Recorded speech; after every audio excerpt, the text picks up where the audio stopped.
How should consumers use it? Start with 1/3 of a scoop, 1 teaspoon per day. If that causes a bloating or gassy feeling, we suggest reducing the daily dose, or taking the product every other day until the microbiome adjusts. Remember, this product will make significant improvements to the gut microbiome, but that's not a process that should be attempted overnight. It's best done on a gradual basis. You can build up from 1/3 of a scoop to a full scoop per day.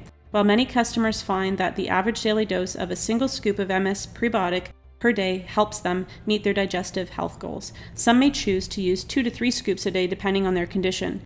Patients in the clinical trial consume 3 scoops per day. Everyone's microbiome is different, so each person's dosage will vary. MSPrebiotic produces the best results when consumed each and every day, continually feeding our good bacteria. When you find your daily recommended dose, you should stay at that dose ongoing. If someone comes back to you and says that it's not working, it usually means they're not taking enough. How can MSPrebiotic be consumed? MSPrebiotic is a flavorless powder easily mixed into drinks and foods.